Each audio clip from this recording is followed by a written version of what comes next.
This is the assignment of BEE 3413 Principle of Communication System. Our group consists of me, Kok Hin EC13028 and Lim Chee Koy EC13047. Our topic is WiMAX.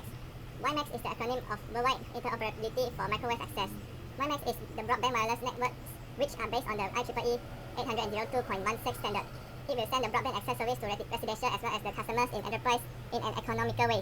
It will operate similar as Wi-Fi, but WiMAX is having higher speed for greater distance and number of users. The background of company that our interview is Yes. Yes is a Malaysian communication service provider which is owned by YTL Corporation. It is a private company which founded in November 2009. The industry of Yes is Internet and Telecommunication. The CEO is Lim Chee Koy. The product of Yes is WiMAX broadband service, broadband voice and wireless broadband service.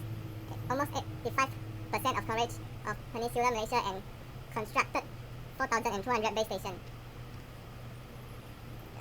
Yes is implement WiMAX in their system. The WiMAX system consists of following parts. First, base station. It is the node that connects various subscriber device to operate network. Then there are WiMAX tower. It implements the same concept like a cell phone tower. We also have subscriber station. It is a fixed WiMAX capable radio system that intercommunicate with a base station. Finally, WiMAX receiver. They may have a separate antenna or could be a small box or PCMCIA card in the laptop or computer of any other devices. WiMAX has provided two forms of wireless service as below.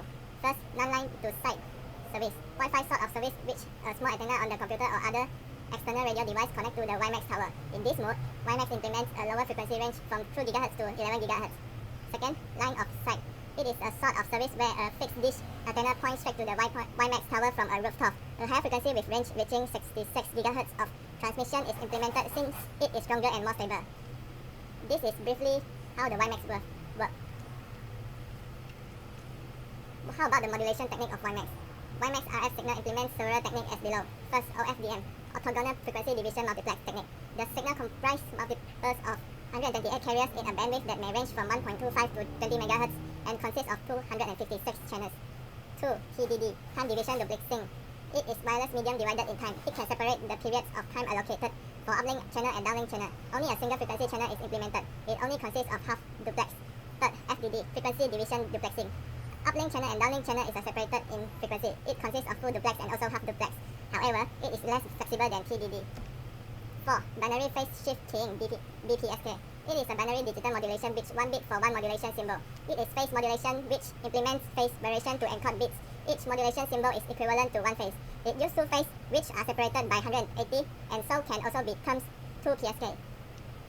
5. QPSK, quadrature phase shift keying. QPSK have 2-bit modulation symbol. The decision at the receiver, example got between symbol 00 and symbol 01, is difficult than a decision between 01. The QPSK modulation has less noise resistance than PBSK since it has a lesser immunity against the interference. 6. QAM, quadrature amplitude modulation. QAM is a modulation which modifies the phase and the amplitude of the carrier signal. The QAM alters the amplitudes of two sinusoidal carriers relying on the digital sequence that must be transmitted, which the two carriers being out of the phase of plus pi over 2. QAM4 and QPSK are the same modulation. What is the advantage of using WiMAX? First, it has long range access. Second, it has symmetrical bandwidth over long range. Third, it has single station and can serve hundreds of users. 4. It will be much faster deployment of new users comparing to viral network. 5. Speed of 10 megabytes at 10 kilometers with line of sight. 6. It is standardized, and same frequency equipment should work together. Disadvantages of WiMAX. First, line of sight is needed for longer connections. 2. Weather conditions like rain could interrupt the signal. 3. Other wireless equipment could cause interference. 4. Multiple frequencies are used for WiMAX deployment. 5. Big delays. 6. Line of sight is needed for longer distance. 7. WiMAX is very power-intensive technology and requires strong electrical support. 8. Poor bandwidth when serving lots of clients. 9. Big installation and operational costs. The conclusion and suggestion.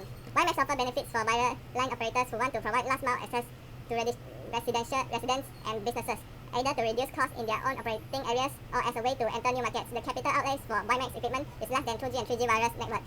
The threat is scrambling attack. For the solution, we use anomalized monitoring beyond performance norm to detect scrambling. Second threat, water torture attack. The solution is sophisticated mechanism to discard bogus frames, avoiding running out of battery. This is the end of our presentation. Thank you.